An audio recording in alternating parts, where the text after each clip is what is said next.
Bonjour à tous. Je suis très heureuse d'être avec vous ce matin pour échanger sur le modèle de la société à mission et de témoigner avec Alain, ici présent, des 2 années de collaboration sur la transformation sociale et sociétale des entreprises à travers ce modèle.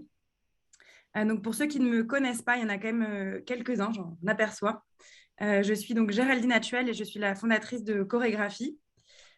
Pour résumer, ces 10 dernières années, entre 2011 et 2016, après un parcours en management en design, je me suis dédiée à modéliser et théoriser le design d'expérience et ses outils au travers d'une recherche-action entre l'ENSI et la direction innovation branche numérique du groupe La Poste. C'est une approche que l'on peut résumer de manière très pragmatique comme une méthode de conception collaborative pour générer de la cohésion, de l'innovation et de la transformation. D'ailleurs, je résume ces concepts et ces outils et des résultats dans un livre qui a été publié en 2018 chez FIP Éditions.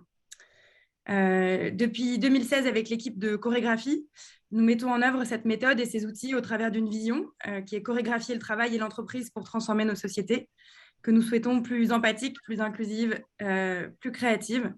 Et mettons en place quelques outils comme la double empathie, la scénarisation, la co-immersion sur des secteurs très différents, avec quelques exemples de clients, le groupe La Poste, donc L'Oréal, EDF, Chanel, et sur 5 sentiers de transition engagés, soignons les soignants, handicap et inclusion, transition éco, etc. Donc depuis 2019, avec Alain, nous développons une méthode commune qui est inspirée du design d'expérience et du modèle de société à mission. Donc pour ceux qui s'y retrouveront, le design au niveau de la gouvernance et répondant à la fois à l'exigence du modèle et à notre ambition de cohésion et de mobilisation de l'ensemble des collaborateurs et des parties prenantes sur des projets de gouvernance et de transformation. Et à titre d'exemple, nous collaborons également avec la communauté des entreprises à mission, pour lequel nous sommes tous les deux membres fondateurs et nous intervenons de différentes manières. Pour ma part, je suis membre élu du comité de mission et je m'investis dans la communauté pour le développement d'outils, l'animation de workshops et du mentorat. Et voilà, et je suis ravie de pouvoir échanger avec vous aujourd'hui sur la question du sens, de l'engagement et du pilotage stratégique par la mission, avec vous et avec nos invités que nous n'allons pas tarder à présenter. Et je passe la parole à mon collègue du jour, Alain. Et pour ceux qui la connaissent, Jessica s'excuse, elle est malheureusement souffrante ce matin. Oui, bonjour à tous. Donc, Alain Schnapper, moi, mon parcours de mon côté, je suis un ancien dirigeant d'un grand groupe qui s'appelle Groupe Pomona, qui est un grossiste en produits alimentaires pour la restauration, dont j'ai été mandataire social. Et depuis 2018, je me consacre à temps plein au développement de l'entreprise à mission en France. Et selon un peu trois modalités. La première, c'est que je suis praticien associé à la chaire de recherche de l'École des mines, chaire de théorie de l'entreprise, dont les travaux sont à l'origine du concept d'entreprise à mission tel qu'il a été mis en œuvre à travers la loi Pacte. Je consacre une partie de mon activité également à la communauté des entreprises à mission, comme le disait à l'instant Géraldine, puisque j'y suis à la fois membre du bureau, enfin vice-président, membre du bureau, président du comité de mission. Et j'anime en particulier toute une série de groupes de travail depuis la création de la communauté qui permettent d'explorer le concept de l'entreprise à mission. Et la troisième activité, donc, j'ai fondé une activité de conseil sous le nom de gouvernance responsable, où j'essaye à la fois d'accompagner les entreprises qui veulent se transformer en société à mission, mais également, depuis cette année, je mène des missions d'audit OTI, leur organisme tiers indépendant, dont l'existence a été définie par la loi Pacte, ce qui me donne l'occasion de mener des vérifications auprès d'entreprises qui sont devenues sociétés à mission. Alain, Et donc, des entreprises donc, je mets des audits auprès d'entreprises qui sont devenues sociétés à mission depuis au moins 18 mois. Et donc, ça me donne une vision particulièrement précise de non seulement comment les entreprises se transforment en société à mission, mais comment elles le vivent, disons, 18 mois, 2 ans après. Et depuis 2 ans, donc comme Géraldine le disait, je ne vais pas le répéter, nous avons travaillé ensemble pour développer un certain nombre d'outils et de méthodes d'accompagnement des entreprises sur le chemin de la société à mission. On aura l'occasion d'en reparler à la fin de ce webinaire. Voilà, Géraldine, je te laisse le soin d'accueillir et de présenter nos invités. Tout à fait. Donc, sans plus attendre, nous accueillons nos invités du jour. Donc, on est très fiers de vous les présenter. Gilbert Giacomoni, qui est enseignant-chercheur à AgroParisTech, en charge d'un programme qui s'appelle GIPE sur la gestion de l'innovation au sein d'AgroParisTech, et également, du coup, membre du comité de mission de chorégraphie. Pour lequel il a développé un concept autour de l'utilité commune, par ailleurs dans ses recherches, et qu'il a développé également pour nous, et dont il nous fera part. Nous accueillons également aujourd'hui Christian Couturier, qui est start-upper, fondateur de Carbometrix. Et donc ça, c'était toi, Alain, qui devais le présenter éventuellement. Je te laisse poursuivre. Oui, Christian a la particularité d'avoir eu une première vie bien remplie dans le monde de la finance, où il a notamment été d'un partenaire d'un fonds d'investissement en equity. Et il a pris une décision pour laquelle j'ai beaucoup de respect, je dois le dire, de passer à autre chose dans sa vie et de mettre son énergie et sa capacité au service de la lutte contre le réchauffement climatique. Et donc, à ce titre, il a fondé avec quelques associés une entreprise qui s'appelle Carbometrix, que je lui laisserai le temps de présenter plus en détail, mais retenez que sa mission est de contribuer à la lutte contre le réchauffement climatique, notamment en donnant des outils pour orienter les investissements financiers. Et on le remercie de se prêter au jeu aujourd'hui, puisqu'il fera l'objet de notre cas pratique. Et enfin, Vivien Pertuso, qui est aujourd'hui directeur adjoint du BPI France, le Lab, et également créateur de la newsletter à succès sur les sujets mission et RSE, qui s'intitule La Machine à Sens, et membre du comité de mission du groupe Cheval.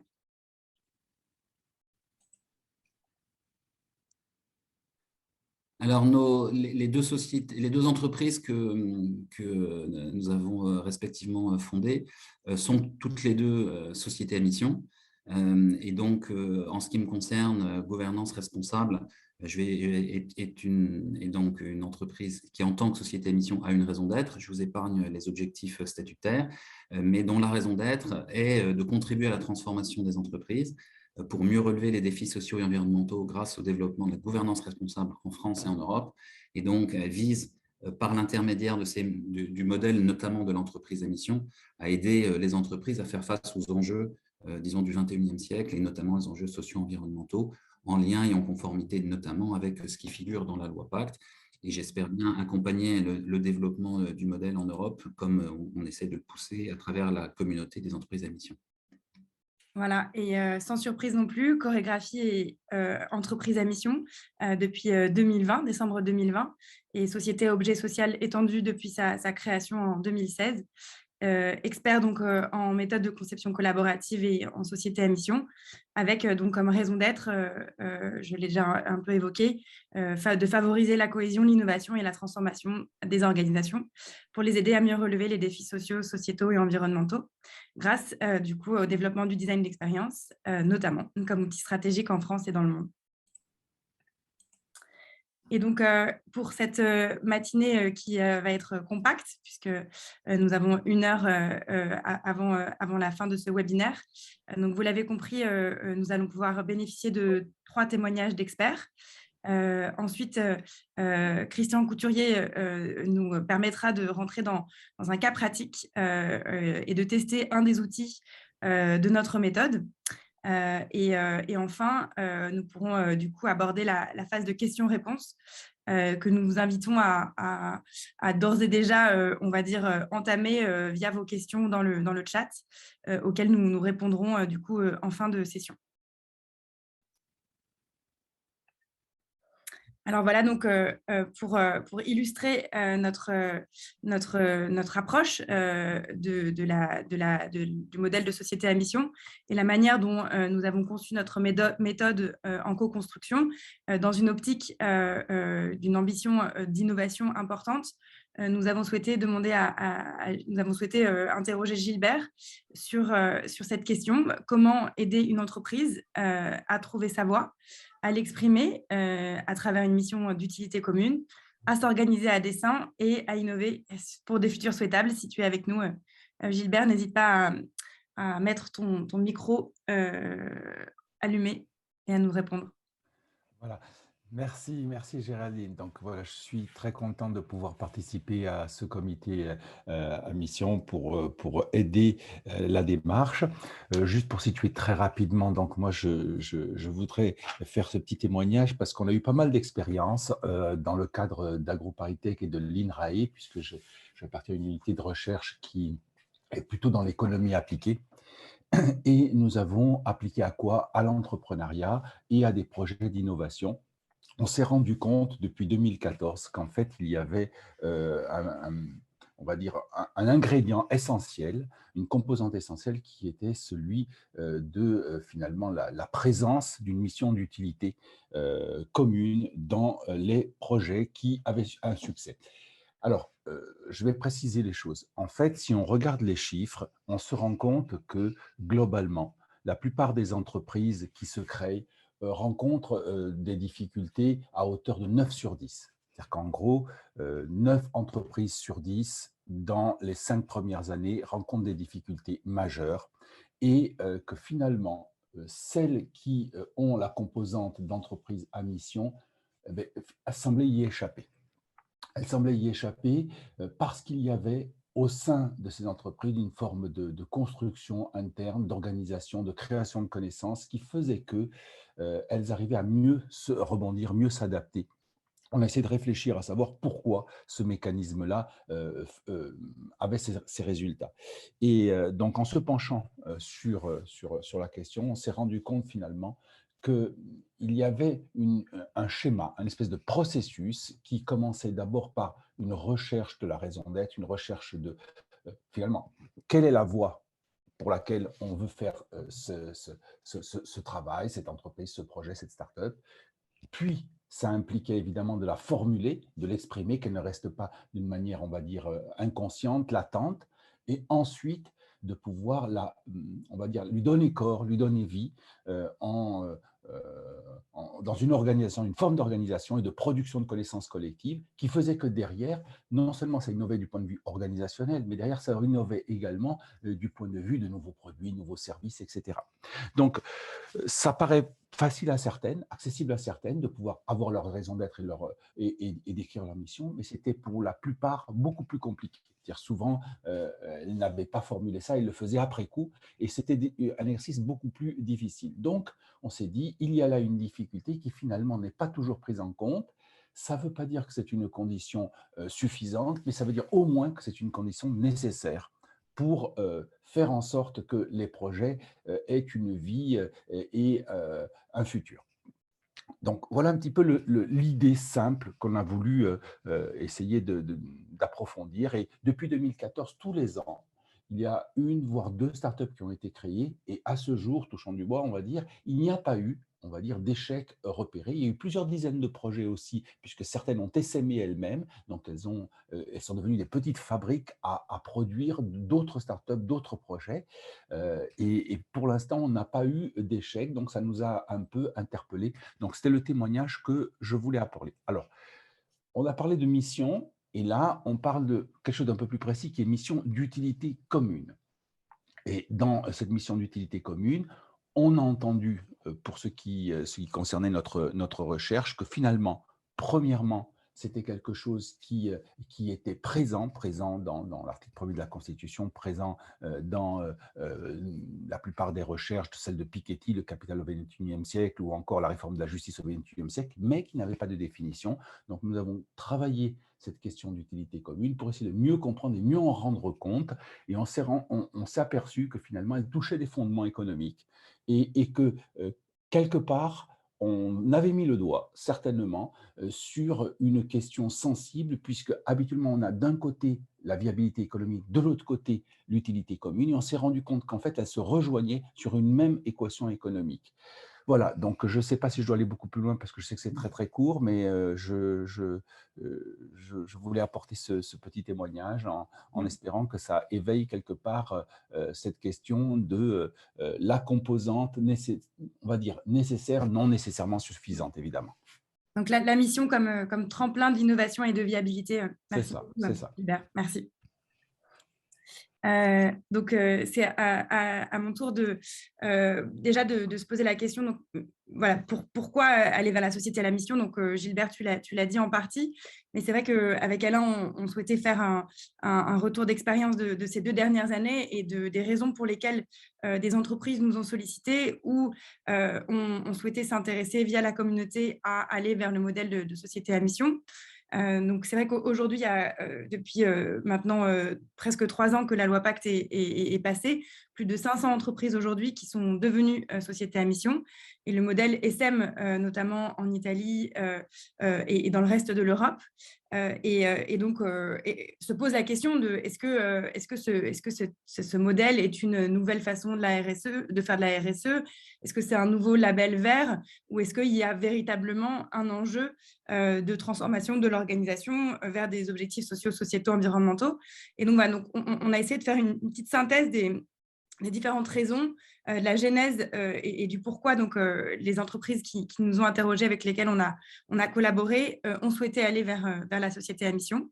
Alors, donc, le premier point qui pour nous est quand même particulièrement important parce que on va dire qu'une certaine vision de la raison d'être qui serait uniquement des enjeux d'éléments de langage, de communication, pensés, on va dire, dans les chambres grises des hauts tours des dirigeants et qui ne mobiliserait pas les parties prenantes.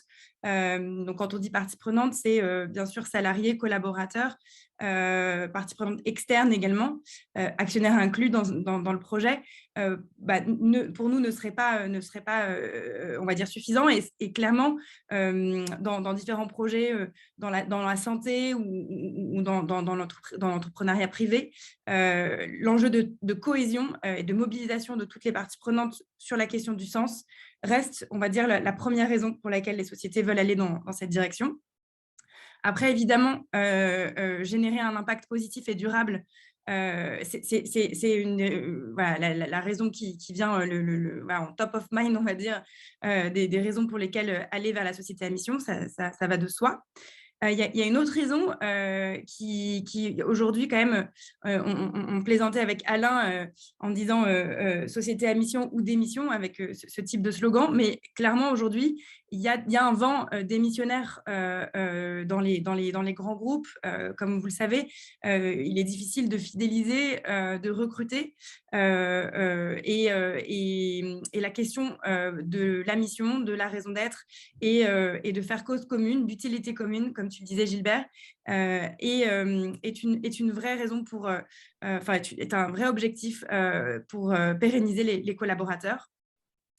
Et enfin, une dernière raison qui est pour nous d'importance, c'est que voilà, classiquement, on va dire, ces 30 dernières années, avec tout ce qui est rapport extra-financier, RSE, j'en parlais, on voyait bien se dégager 2 mouvements distincts qui étaient un mouvement plus de construction d'un plan stratégique, d'un business model rentable, viable d'une part, et de l'autre, on va dire, une certaine légitimation des engagements sociaux, sociétaux, environnementaux via des plans RSE.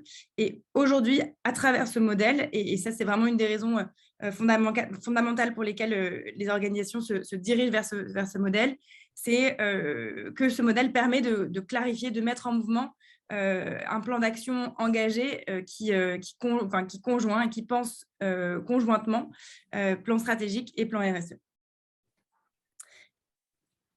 Et alors, je vais laisser Alain, ouais. Voilà, pour compléter, et puis pour revenir au basique, avant de céder la parole pour d'autres témoignages et d'autres expertises, revenir en quelques mots sur ce que c'est que la société à mission et notamment l'illustrer à travers un cas, le cas d'une entreprise qui s'appelle Allenvie, sur lequel je vais reprendre évoquer en quelques mots quelques particularités intéressantes qui permettront d'illustrer le potentiel de la société à mission, notamment face à des tensions internes ou des enjeux d'innovation.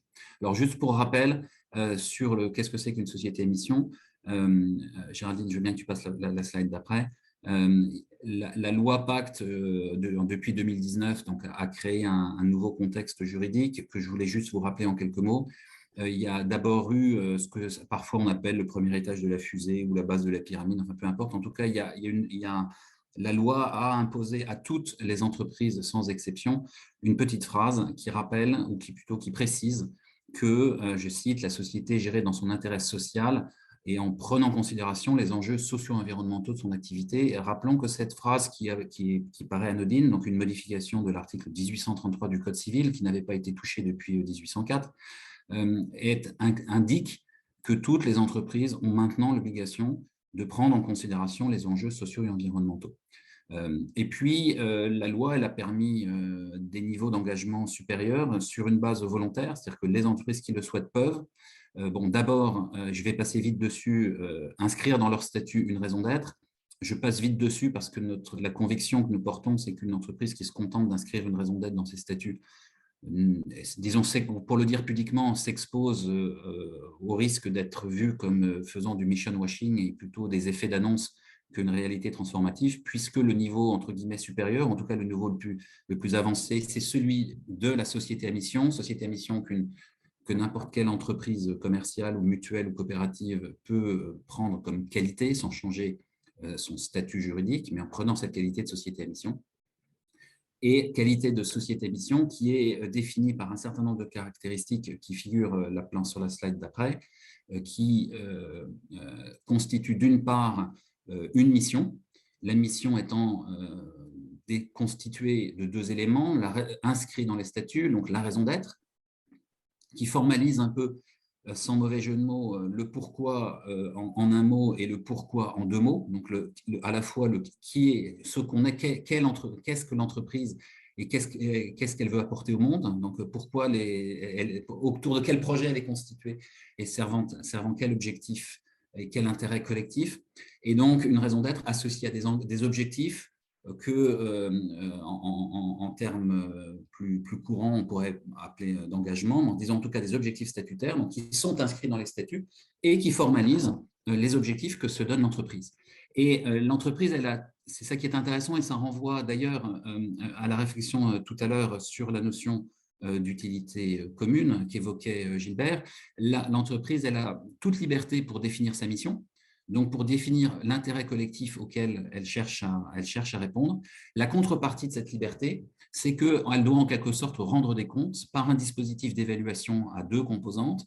Une interne, alors on doit peut-être mettre des guillemets autour d'interne parce que le comité de mission dont il s'agit ici est en général, sauf exception, constitué pour partie de personnalités externes à l'entreprise, puisque la loi impose uniquement l'obligation d'avoir au moins un salarié, ce qui implicitement sous-entend que les autres membres ne sont pas nécessairement des salariés, donc peuvent être extérieurs à l'entreprise.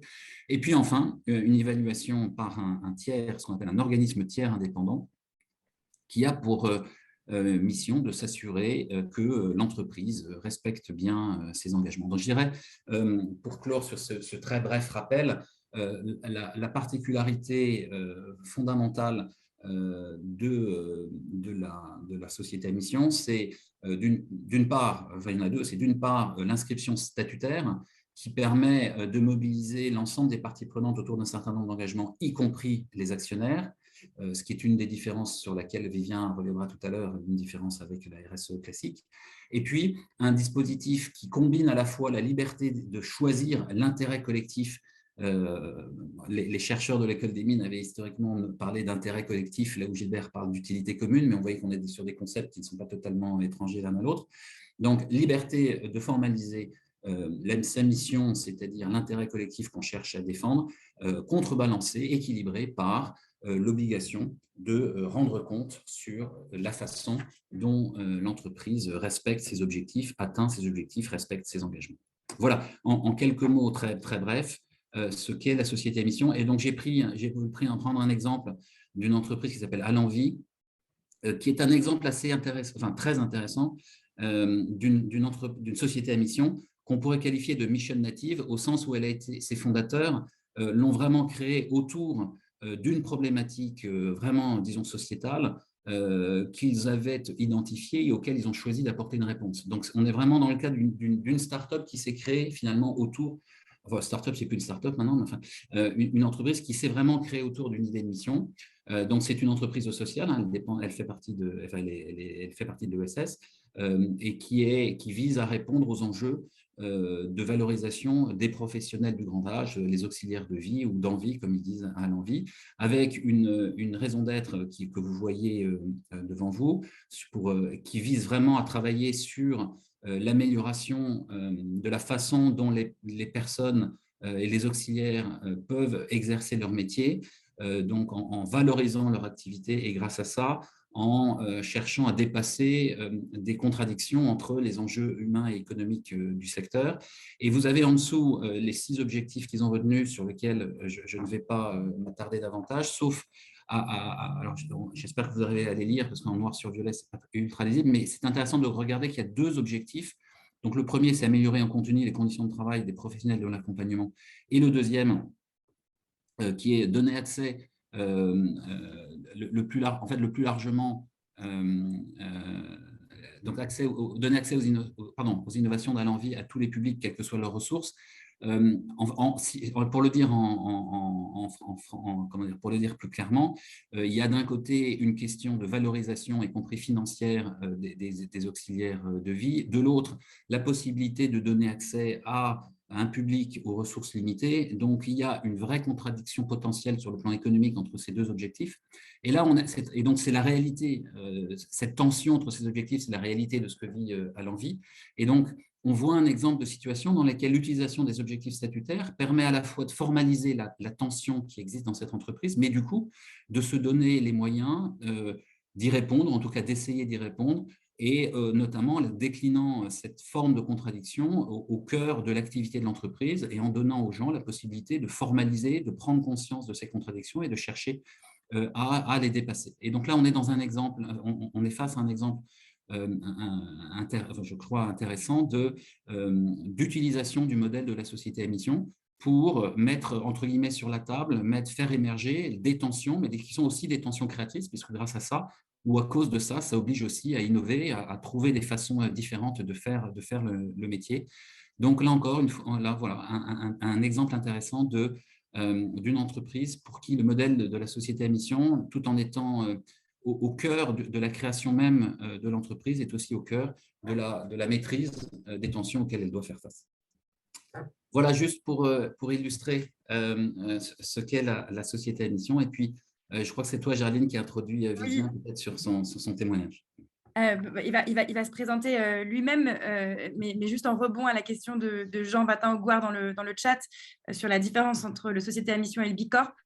C'est justement la question qu'on a posée à Vivien Pertuso, s'il veut bien nous répondre sur en quoi le modèle de la société à mission est-il complémentaire de démarches de RSE. Bonjour à toutes et à tous. Merci Géraldine de l'invitation et également Alain. Effectivement, je vais essayer de répondre à cette question en quelques minutes, ce qui est un vrai défi, mais qui est une question qui est très pertinente, parce qu'en fait, moi, dans le cadre de la Machine à Sens, donc, qui est une newsletter hebdomadaire sur les sujets notamment d'entreprise à mission, j'analyse toutes les semaines une mission d'entreprise, donc d'une entreprise qui est passée société à mission. Et il se trouve que la semaine dernière, j'ai fait l'analyse d'une mission d'un club de rugby professionnel, qui est le premier club de rugby à être passé société à mission, et qui est tombé dans cet écueil de confondre société à mission et RSE. Et en fait, leur mission est quasi un copier-coller de leur démarche RSE. Alors qu'effectivement, les deux sont très distincts, même si, et ça c'est vraiment un point essentiel, ils sont très complémentaires.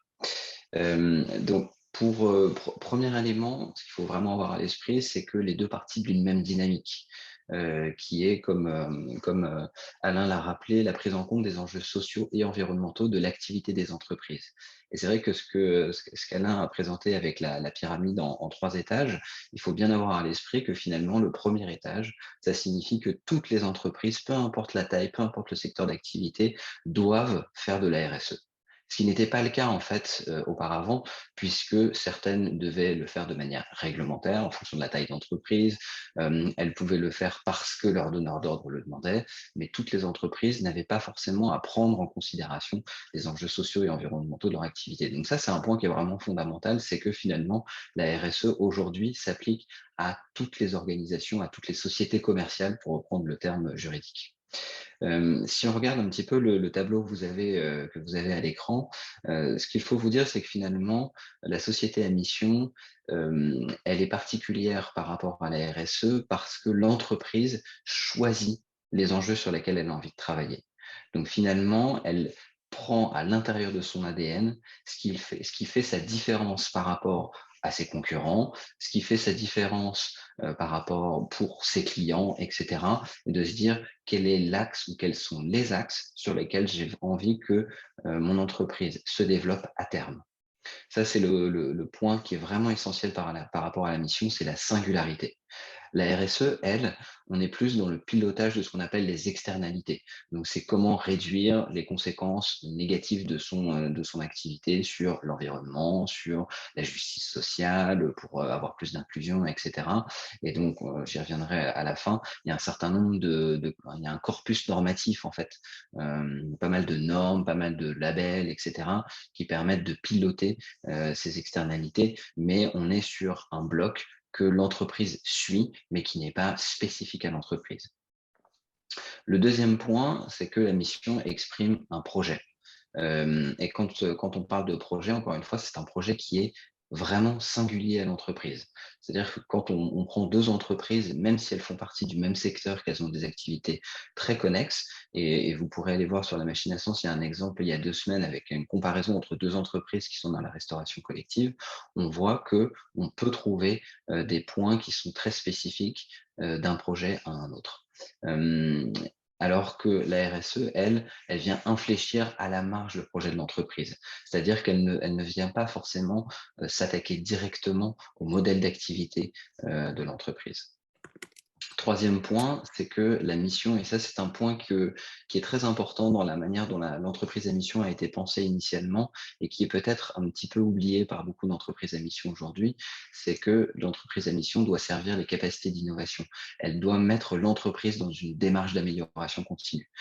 L'entreprise à mission, c'est quoi? C'est de penser l'entreprise telle qu'elle était, notamment pour celles qui ont un historique, telle qu'elle est aujourd'hui, mais surtout telle qu'elle doit être demain. Et ça, c'est quelque chose qui est fondamental. C'est une sorte de boussole, c'est une image qu'on prend assez régulièrement quand on parle de la société à mission, qui doit guider l'entreprise dans les années à venir et qui doit la mettre justement sur ces rails d'amélioration continue. Alors que c'est pas forcément le cas de la RSE, qui est plus dans un consensus sociétal, des pratiques actuelles, etc. Le quatrième point est lié à l'impact que ça peut avoir sur l'entreprise. La société à mission, ça impacte toute l'entreprise. C'est-à-dire que comme c'est quelque chose qui est voté au niveau de l'actionnariat, donc en assemblée générale, donc les actionnaires doivent se positionner sur la mission, c'est quelque chose qui insuffle sur toute la gouvernance de l'entreprise et ensuite se décline dans les pratiques managériales, dans les pratiques RH, etc. Donc ça, c'est vraiment un point essentiel, alors que pour la RSE, on est plus sur les pratiques managériales une fois que la démarche RSE est plutôt insufflée, mais c'est beaucoup moins impactant sur l'entreprise.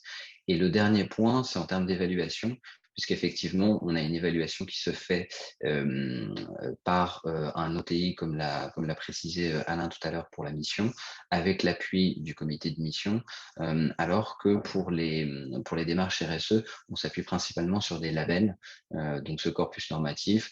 Donc on parlait tout à l'heure de Bicorp, mais il y a le label Lucie, ISO 26000, etc., qui sont finalement des labels qui permettent justement de créer une route que l'entreprise doit suivre. Et c'est pour ça que, et je conclurai par ce point, que beaucoup d'entreprises à mission décident de se lancer dans la poursuite de certaines certifications ou certaines labellisations, parce que la mission donne une direction, permet à l'entreprise de se mettre sur les bons rails, et des démarches RSE permettent d'insuffler de nouvelles idées, permettent de créer de nouvelles réflexions à l'intérieur de l'entreprise, justement pour la guider dans sa mission. Et je conclurai par ça. Merci beaucoup. Merci Vivien de ces précisions. Et nous allons maintenant aborder une nouvelle phase avec la participation de Christian Couturier. Christian, encore une fois, merci de participer. Ce que je te propose peut-être donc Christian, il a accepté de participer à double titre. D'abord, il va présenter Carbometrix et puis il va surtout expliquer pourquoi il a fait le choix de prendre la qualité de société à mission pour Carbometrix. Et puis après, il va se laisser martyriser puisqu'on va se livrer à un jeu qui va consister à passer la mission de l'entreprise Carbometrix au filtre d'une grille d'analyse que nous avons développée en partenariat avec d'autres cabinets pour le compte de la communauté. Et donc, on aura l'occasion ensemble de faire un petit peu cet exercice. Donc, Christian, sans plus tarder, je te laisse la parole pour peut-être, avant même de rentrer dans le détail de Carbometrix, expliquer un petit peu pourquoi tu as fait le choix de prendre la qualité de société à mission pour l'entreprise. Merci beaucoup Alain et merci Géraldine pour l'invitation. Bonjour à tous. Donc, en quelques mots pour compléter la présentation me concernant, donc, moi j'ai été d'abord consultant en stratégie dans les années 90 chez Bossard Consultant et Gemini Consulting, et puis ensuite, effectivement, comme l'a dit Alain, j'ai été un investisseur associé, membre du comité d'investissement du fonds Astorg, où j'ai sévi pendant 19 ans. Et je me souviens très précisément qu'à l'été 2018, j'ai commencé à lire un certain nombre de choses sur le climat. Et ça a été, je le dis très humblement, que ça a été une révélation. Je n'étais pas au courant et j'ai découvert que ça faisait 60 ans qu'on était au courant, qu'il ne se passait pas grand-chose en fait, que les émissions de gaz à effet de serre continuent inexorablement de progresser. Et j'ai eu envie de construire un projet consistant à contribuer d'une manière ou d'une autre à la réduction des émissions de gaz à effet de serre. J'ai croisé mes deux cofondatrices qui s'appellent Corinne Bach et Marie David, qui sont toutes les deux ingénieures, polytechniciennes.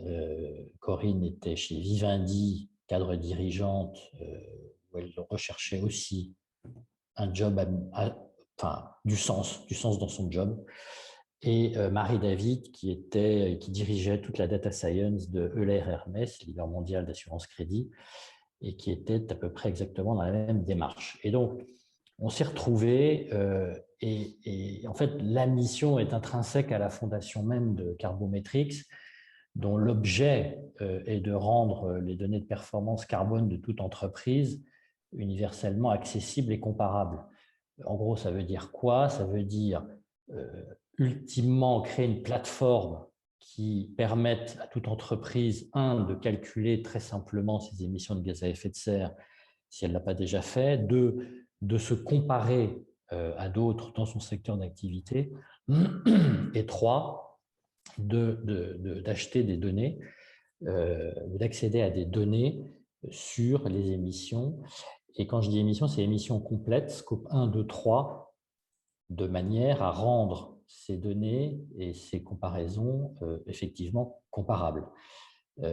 Juste petite parenthèse technique, dans les émissions de gaz à effet de serre, vous avez les émissions directes, ce qu'on appelle le scope 1, et le scope 2 qui sont les émissions associées à l'énergie, notamment à l'électricité achetée par l'entreprise, et puis le scope 3, c'est toutes les émissions indirectes, scope 3 amont associé aux fournisseurs et aux sous-traitants de l'entreprise, et puis le scope 3 aval, qui sont les émissions associées aux clients de l'entreprise.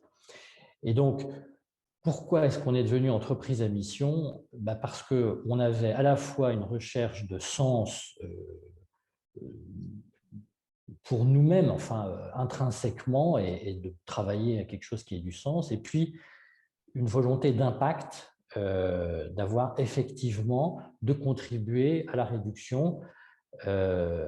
Pour être absolument transparent avec vous, on s'est même à un moment posé la question, mais est-ce que ce n'est pas une fondation en fait qu'on veut faire? Et on est parti sur le modèle de l'entreprise parce que,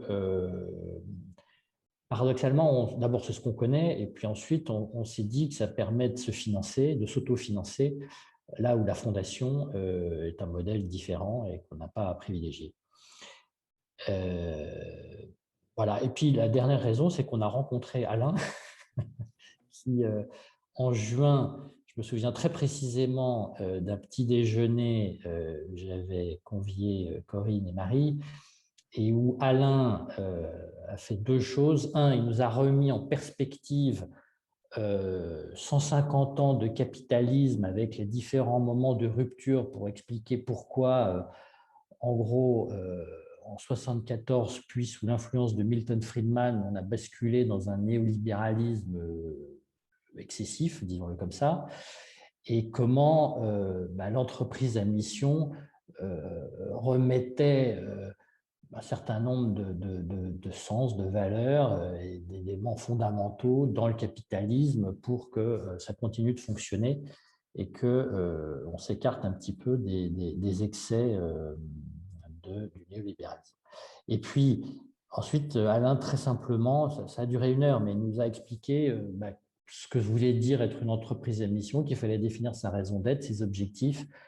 Il nous a fait ensuite l'amitié de challenger ce qu'on avait rédigé. Et le résultat, en fait, vous l'avez sous les yeux, puisque ça a été mis à l'écran, qui est d'abord notre raison d'être, qui est contribuer à la réduction des émissions de gaz à effet de serre qui s'imposent à tous les acteurs économiques de manière urgente pour atténuer le changement climatique et préserver la qualité de vie des générations actuelles et futures en fournissant les moyens d'orienter les flux financiers vers une économie bas carbone. Et je me souviens quand on a soumis ça à Alain, en fait, il n'y avait pas les 2 dernières lignes. Donc, il nous avait dit, c'est bien joli, mais enfin, tout le monde a envie de contribuer à la réduction des gaz à effet de serre. Vous êtes marrant, c'est un peu générique votre truc. Et donc, on a spécifié dans la raison d'être le fait qu'on voulait en fait donner des éléments d'aide à la décision aux acteurs économiques. C'est bien ça on veut objectiver et rendre comparables et accessibles ces données pour que ce soit des outils de la décision, pour que l'investisseur investisse en connaissance de cause, pour que l'acheteur choisisse ses fournisseurs en connaissance de cause, pour que le banquier prête à l'entreprise en connaissance de cause, etc., etc. Et ensuite, on a décliné 4 objectifs.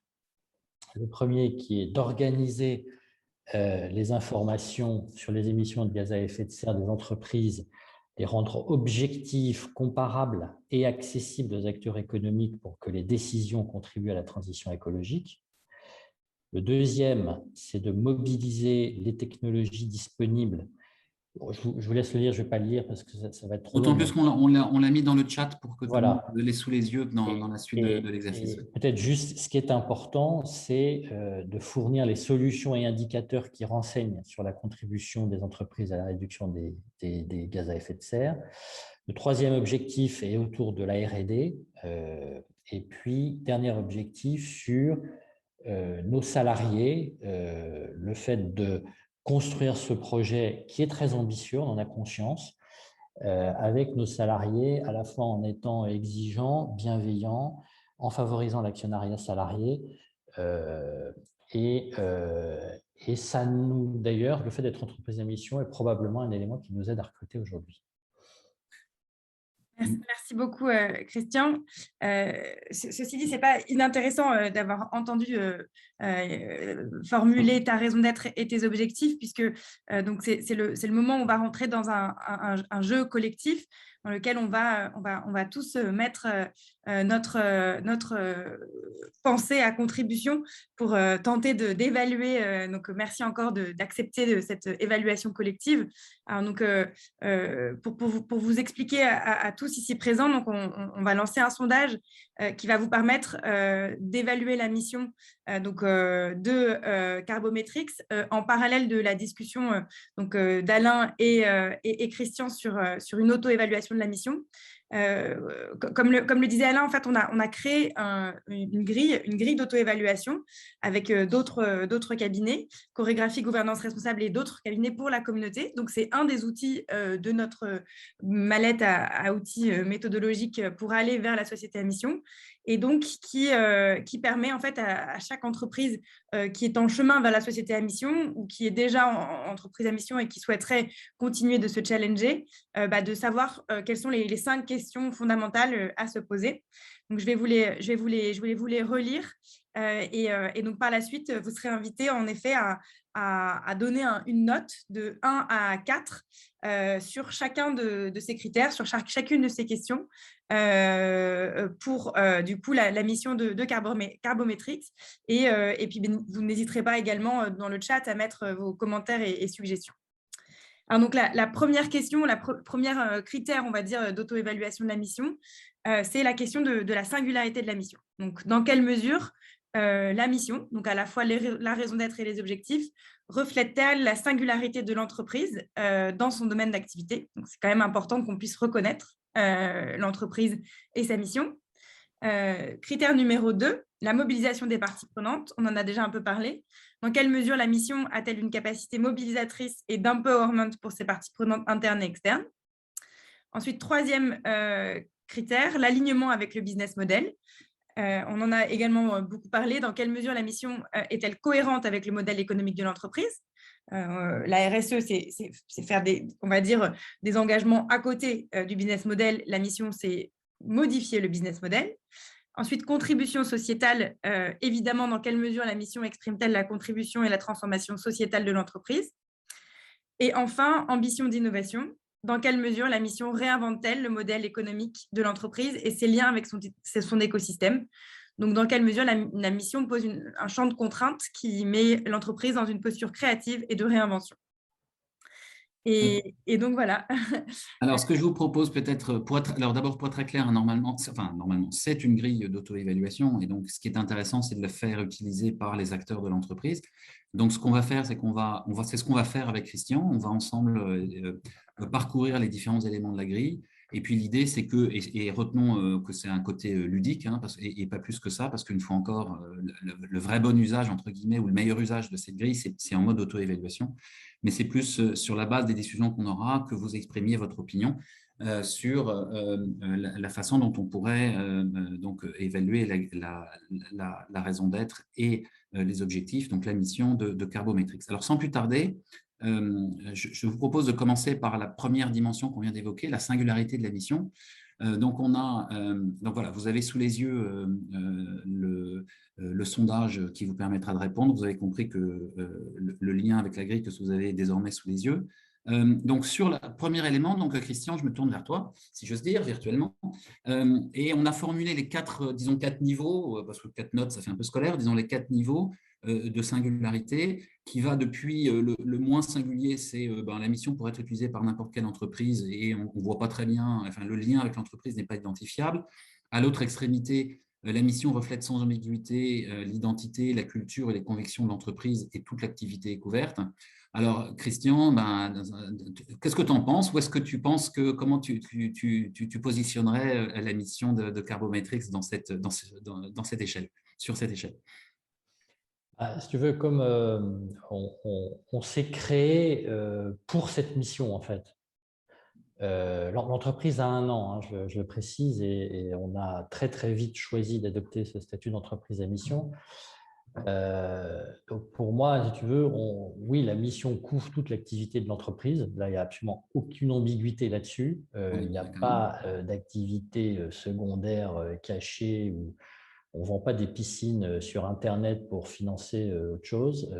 On est 100% sur nos sujets de données objectives, comparables et accessibles. Et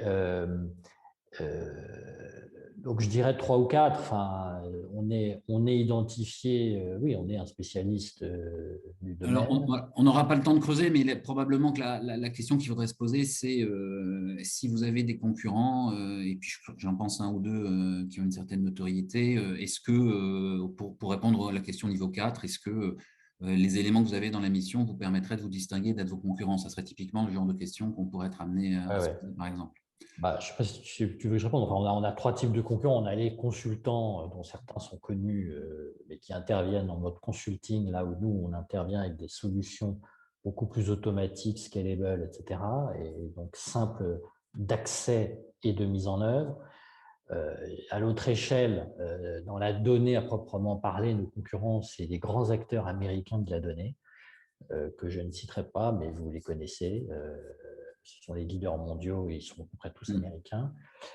Et puis, il y a quelques startups ou sociétés qui ont 2-3 ans, qui se sont créées et qui sont plus des logiciels de comptabilité carbone et qui ne sont pas exactement sur ce que nous proposons, nous, comme solution. Mais effectivement, on est dans un écosystème où il y a pas mal de choses qui se développent récemment et un certain nombre d'acteurs traditionnels. Alors, je me prête au jeu d'interagir, Alain, si tu me permets. Vas-y. Quand je relis la raison d'être, en fait, Christian, tu démarres par contribuer à la réduction des émissions de gaz à effet de serre et tu termines par en fournissant les moyens d'orienter les flux financiers vers une économie bas carbone. Du coup, moi, je me pose la question éventuellement d'inverser, c'est-à-dire vraiment de poser la singularité de ton projet. Donc, fournir les moyens, ta raison d'être, c'est de fournir les moyens d'orienter les flux financiers, évidemment, pour contribuer à la réduction des émissions de gaz à effet de serre. C'est juste un commentaire en passant qui permettrait éventuellement d'être extrêmement singulier et impactant dès la première lecture. Alors, je vous propose de ne pas insister sur ce point-là, juste simplement peut-être pour souligner qu'il ne faut pas seulement raisonner sur la raison d'être, c'est l'occasion de le dire, mais aussi sur les objectifs. Et moi, je trouve qu'à travers les objectifs que vous avez formalisés, notamment par exemple les objectifs qui concernent les moyens et la dimension de R&D, moi, je trouve que ça contribue à marquer la singularité de votre mission. Donc, alors, je ne sais pas si on est effectivement, ça se joue manifestement entre les niveaux 3 et 4, peut-être même, à mes yeux en tout cas, assez proche du 4. Peut-être on pourrait essayer, pour avoir le temps de parcourir toute la grille, de passer à la suivante. Donc là, elle est autour de la mobilisation des parties prenantes, ce qui est une dimension intéressante de la mission. Alors, je dirais le niveau le plus basique, c'est non, la mission ne pousse pas spécifiquement à l'action et elle n'est pas particulièrement impliquante. À l'inverse, et là, ça renvoie aussi à la façon dont la mission a été élaborée. J'insiste sur ce point.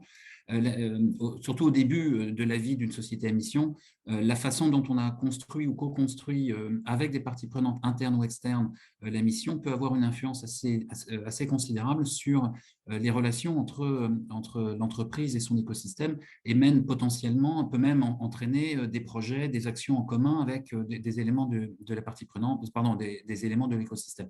Et donc, le niveau le plus élevé, c'est la mission est co-construite avec des parties prenantes internes et externes clés, renforce les liens avec l'écosystème, mène à l'action collective. Alors là aussi, peut-être un tout petit peu plus vite, parce qu'on est un petit peu en retard.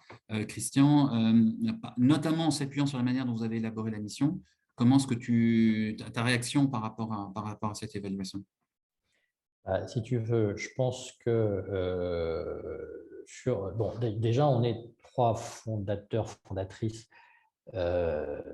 tous les 3 complètement alignés sur notre mission. On a 3 personnes dans notre équipe aujourd'hui, on recrute. Et le fait d'être entreprise et mission, incontestablement, fait partie de notre discours et des éléments qui incitent les gens à candidater chez Carbometrics. Ensuite, on a autour de nous 4 advisors qui sont sensibles à notre statut et à notre objectif relatif au climat. Donc, je pense que là, on a la démonstration qu'il y a une cohérence. Côté actionnaire, aujourd'hui, on est autofinancé. On s'est autofinancé, on va lever des fonds. Ce serait intéressant que je retémoigne peut-être dans un an, quand on aura mené notre levée de fonds, pour vous dire si on a su justement trouver des actionnaires qui soient à la fois convaincus que notre marché est attrayant et qu'il y a un potentiel important, et qui sont sensibles et alignés sur à la fois notre volonté de contribuer à infléchir le comportement économique sur le climat et qui sont sensibles à notre statut d'entreprise à mission.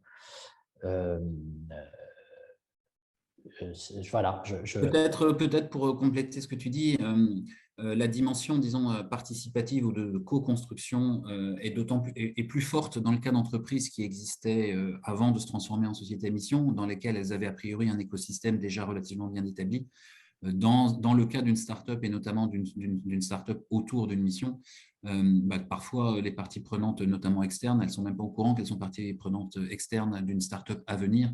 Et donc, cette dimension de mobilisation cette dimension de mobilisation de l'environnement, de l'écosystème, elle est forcément plus limitée. Alors, comme on n'a pas beaucoup de temps… J'en profite juste pour relier une question du chat et te poser en même temps la question de la mobilisation de tes clients sur la co-construction de cette mission. Est-ce que… Alors, on n'a pas impliqué nos clients dans la co-construction de la mission, tout simplement parce qu'à l'époque, on n'avait pas de clients. On parlait à un certain nombre de gens du monde financier, notamment des banques et des fonds d'investissement, mais on ne les a pas impliqués dans la définition de notre raison d'être et de nos objectifs, si c'est ça la question. Oui, non, parce que c'est intéressant dans ce cadre-là d'impliquer des clients, des non-clients ou des clients potentiels qui peuvent justement insuffler une vision et projeter une vision innovante. Enfin, pas de critique, juste pour challenger. Après, pour rebondir, il est exact que là, aujourd'hui, nous avons des clients et nos clients sont des gens particulièrement sensibles à la problématique du climat et particulièrement sensibles à la solution qu'on apporte et qui leur permet d'aller plus vite et de sensibiliser leur participation quand c'est des fonds d'investissement ou leur portefeuille de sociétés financées quand ce sont des banques. Alors, juste pour dire, évidemment, les votes sont anonymes, donc n'hésitez pas on n'a pas beaucoup de succès là sur le sondage. Et d'avril, il est 9h30, donc on a un peu de retard. On va probablement finir 10 minutes. Ouais. Donc, du coup, on va passer peut-être à la slide suivante, qui, à mon avis, là, sera relativement facile. Non, là, on est allé un coup trop loin. Il y a d'abord l'alignement sur le business model. Voilà. Donc là, pour aller très simple, pour être simple, le niveau 4, c'est la totalité du chiffre d'affaires est alignée avec la mission versus la mission ne correspond qu'à une toute petite partie de l'activité. Je pense que là, on peut passer assez rapidement puisque, comme tu nous l'as expliqué, et c'est l'avantage, si j'ose dire, des startups qui ont été construites autour de la mission. Par définition, j'allais dire, c'est le business model même de l'entreprise qui est centré autour de la mission telle que vous l'avez définie. Corrige-moi si je me trompe. Et je rajouterais même, donc effectivement, 100% de notre chiffre d'affaires est associé à notre mission. Et je rajouterais qu'on réfléchit sur une partie de notre activité à terme, puisque aujourd'hui on commercialise une des briques et à terme on aura plusieurs briques sur notre plateforme, d'un modèle dit freemium en bon français, consistant à rendre gratuit une partie des données ou des informations pour faire écho, si vous voulez, à notre envie d'impact et à notre envie de sensibilisation dans certains cas, voilà, sans se départir du fait qu'en tant qu'entreprise, il faut se rémunérer et qu'il faut se financer. Et ça fait une habile transition avec le niveau suivant, la dimension suivante, qui est justement la contribution sociétale.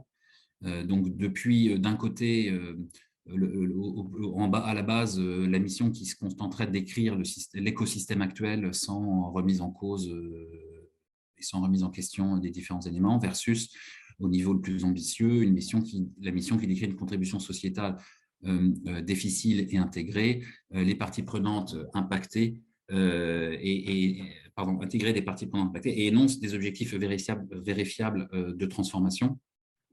Et donc, là aussi, Christian, comment tu évalues… Je ne suis pas sûr de comprendre ce critère, pardon. En fait, qu'est-ce qu'il faut que je regarde? C'est vraiment cette dimension d'impact que tu évoques.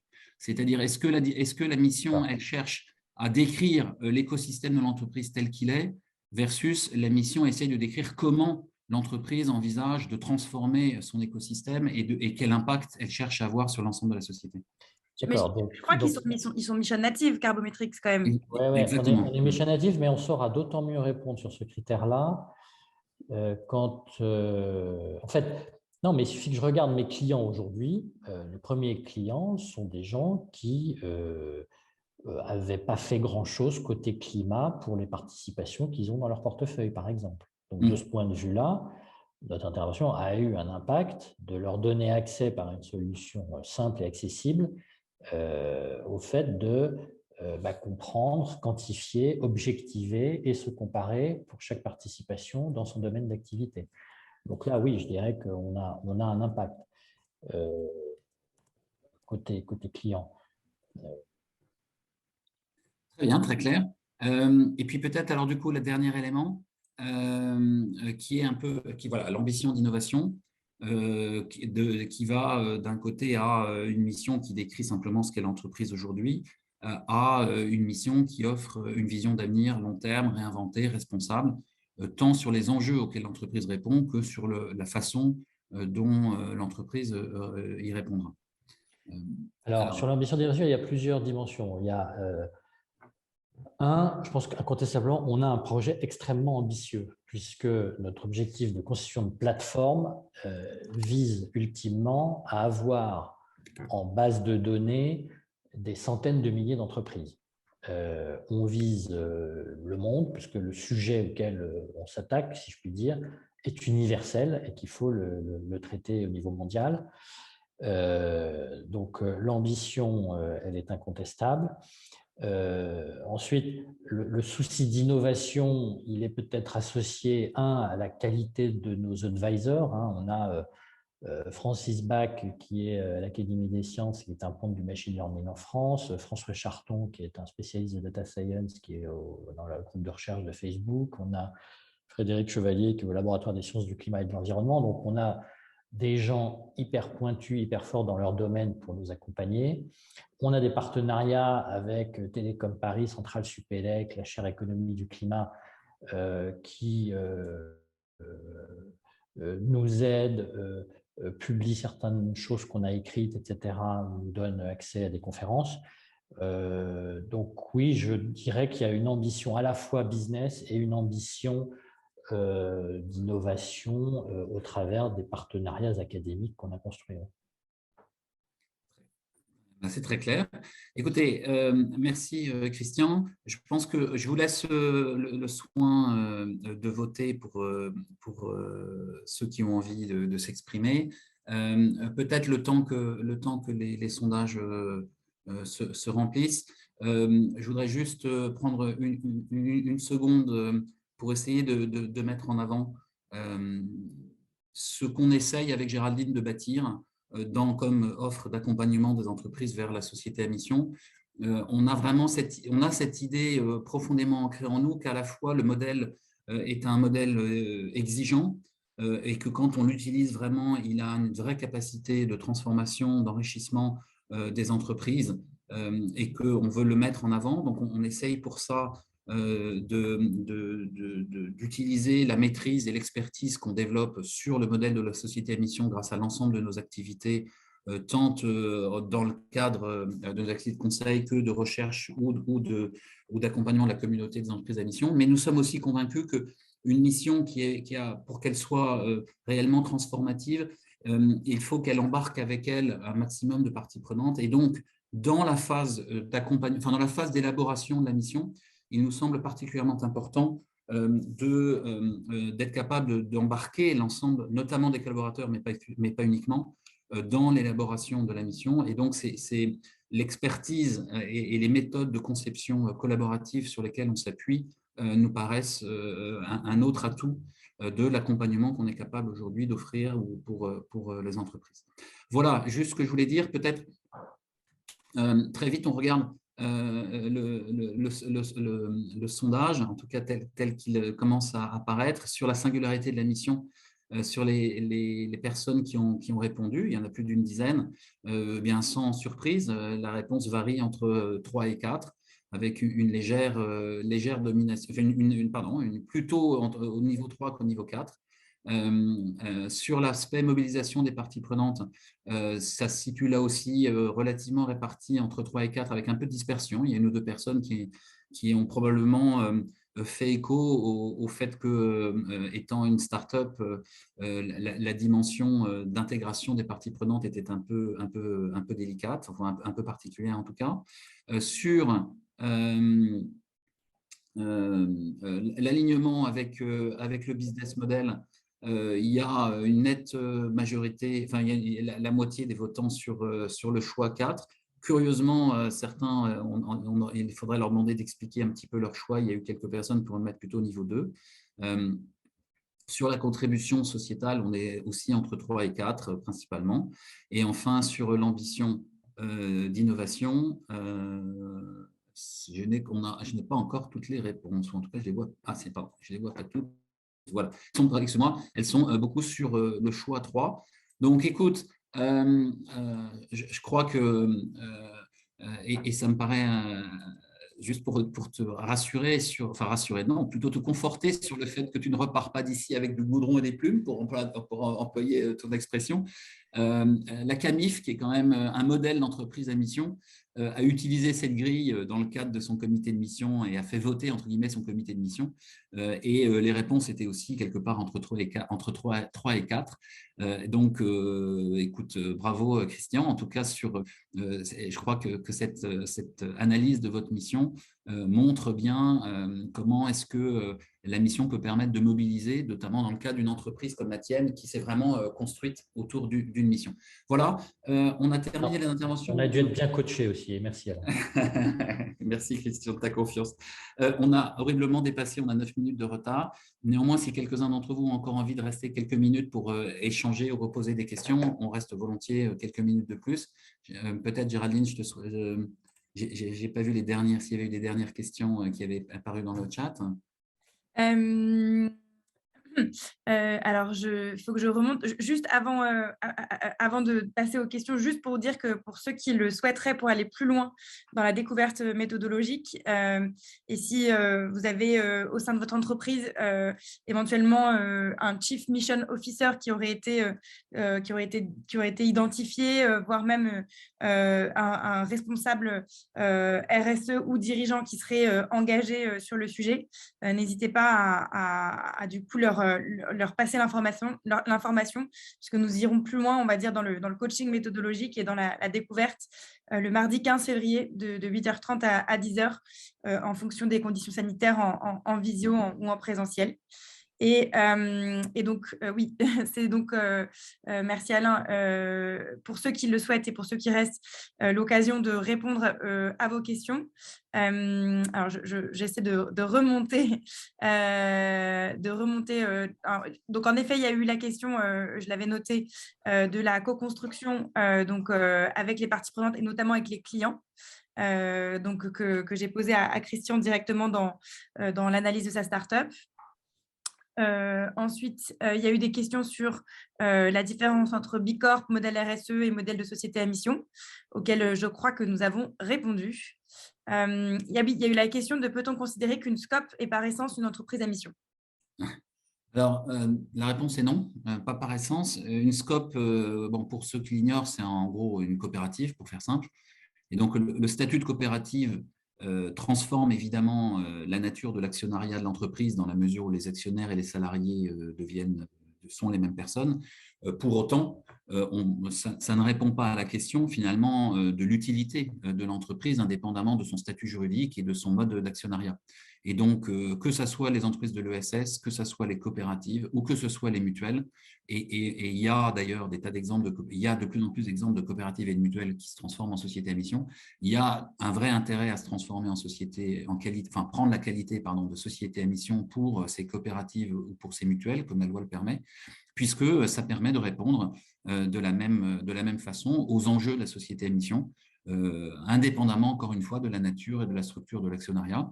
Et je dirais même de manière très concrète, l'expérience montre que dans les scopes, le fait d'être à la fois actionnaire et salarié, ça pose un certain nombre de questions. Il y a des moments où ça crée un peu de schizophrénie dans la tête des personnes concernées. Et la mission peut aussi permettre de résoudre ou de traiter ou de formaliser ces tensions entre les différents rôles autour de l'entreprise. Voilà ce que je pouvais dire. Je crois qu'on a fait à peu près le tour des questions du chat. Et que donc, là, on est en petit comité. Maintenant, on est une vingtaine. Donc, si certains veulent éventuellement allumer leur micro pour poser peut-être 2 ou 3 dernières questions avant de finaliser.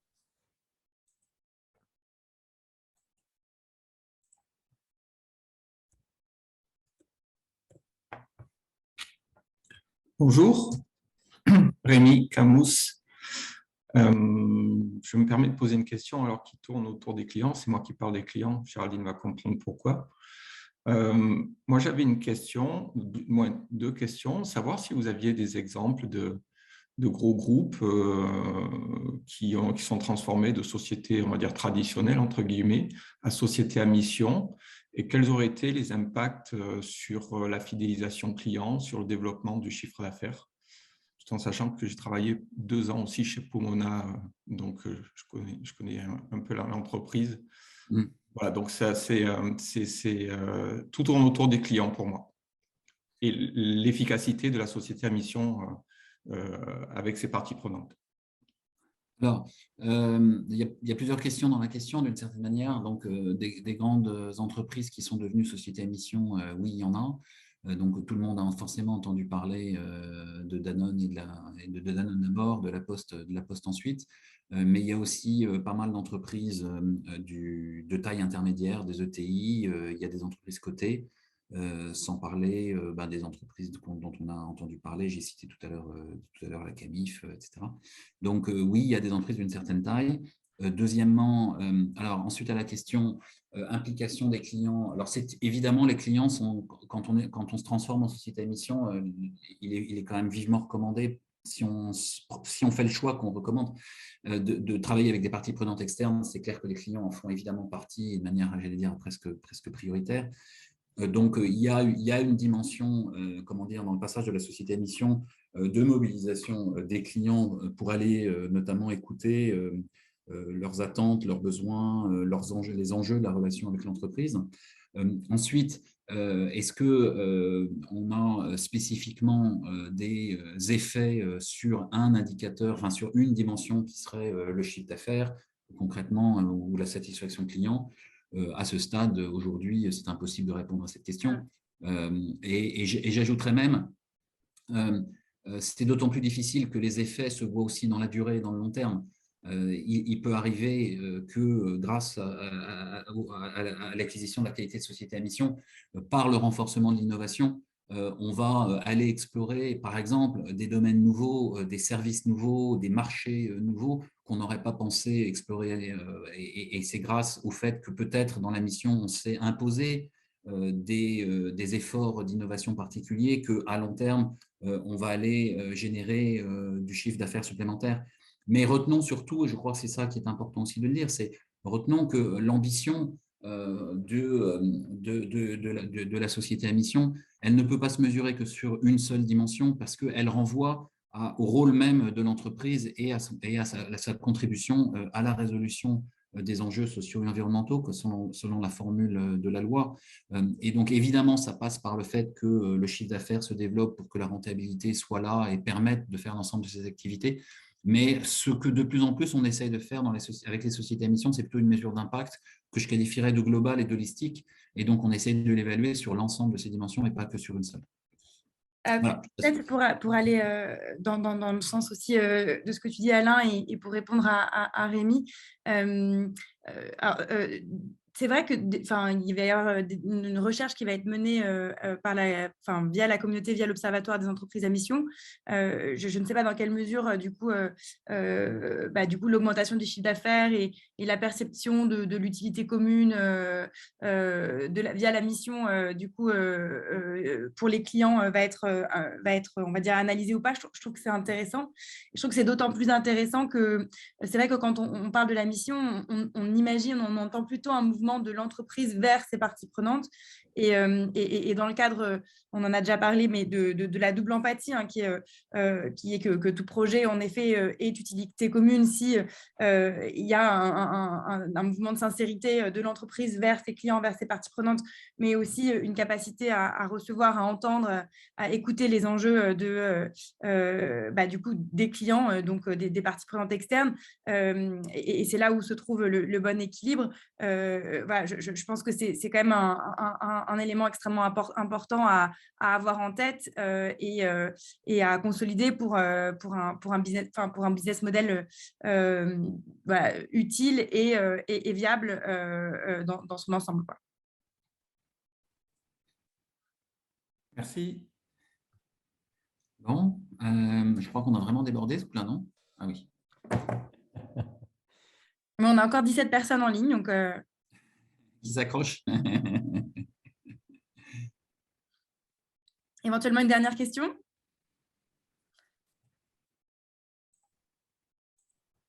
Oui, Géraldine, bonjour, merci beaucoup.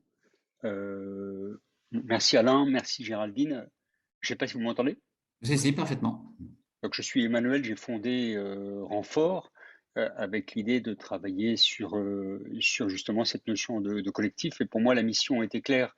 Donc, effectivement, je vais travailler avec vous. Je ne sais pas comment procéder au stade où on en est. Parce que le terme de mission, pour l'ancien militaire que je suis, il parle beaucoup. Donc, effectivement, mais non, mais il y a un côté, il y a une côté générosité, il y a un côté cadre. C'est vrai, enfin, il y a quelque chose qui est transposable. Mais ma question, c'est au stade où on en est, petite entreprise sociale et solidaire, montant de salariés, à quel moment peut-on passer au statut d'entreprise à mission? Est-ce qu'il ne faut pas atteindre une taille minimum pour le faire? Est-ce que ça vaut le coup maintenant? Est-ce que c'est un pari? C'était la question que j'avais envie de vous poser. Moi, je suis complètement aligné avec ce que vous dites, enfin, à tout niveau, puisque c'est porteur d'une façon de… Moi, ce qui m'intéresse, c'est tout ce qui fait la solidité des groupes humains et de penser tout ça. Et voilà, je m'interrogeais juste sur le moment idoine pour vous contacter et lancer ce processus. Alors, je ne suis pas sûr qu'il y ait une réponse unique, mais peut-être que Christian, à la limite, toi qui as vécu ce passage-là, pourrait apporter ton témoignage, puisque toi, tu l'as fait très tôt, finalement, dans la vie de ton entreprise, vous n'étiez pas encore très nombreux. Quel intérêt tu y as vu de le faire tôt par rapport à le faire 1 an plus tard, 2 ans plus tard? Qu'est-ce que tu en penses, toi, avec un an de recul? Ça permet de graver dans le marbre ce qu'on a envie de faire, en fait. Nous, ça a été un exercice entre les 3 cofondateurs, cofondatrices, qu'on a d'ailleurs, exercice qu'on a partagé avec l'équipe, hein, puisqu'on avait déjà 3-4 personnes dans l'équipe. Mais ça nous a obligés à faire cet exercice de rédaction et de s'assurer qu'on était vraiment bien alignés sur ce qu'on avait envie de faire. Et c'est très important, y compris dans la construction d'un ciment entre associés, pour ne pas s'apercevoir 6, 12 ou 18 mois plus tard que, en fait, il y en a un qui fait ça parce qu'il a juste envie de créer une start-up et puis de la vendre en faisant x20 ou x100 et puis d'aller faire autre chose. Que l'autre, en fait, il avait envie de créer une fondation parce qu'il veut pouvoir dire aux entreprises qui font du greenwashing qu'elles font du greenwashing. Et puis que le troisième, en fait, il a juste envie de créer une boîte parce que c'est marrant de créer une boîte. Et puis voilà. Donc, ça a eu cette vertu, je trouve. Et j'aime beaucoup l'expression de boussole que vous avez utilisée pour parler de la raison d'être et des objectifs parce que, vous voyez, moi, le fait de relire, je me dis, ça reste parfaitement conforme à ce qu'on développe. Mais c'est vachement important de se l'être dit et de regarder raison d'être et objectif de temps en temps pour s'assurer qu'on suit bien le cap qu'on s'est défini. Donc oui, moi je trouve qu'il y a une énorme vertu, notamment à la création du projet.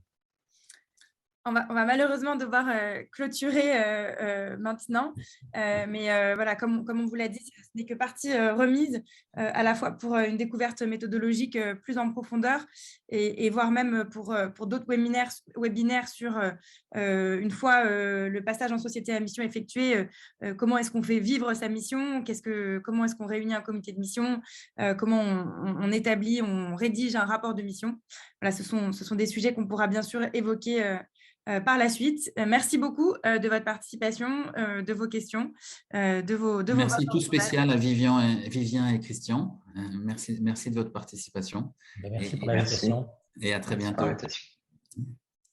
Bonne journée, au revoir. Au revoir. Merci à tous, bravo. Au revoir, merci.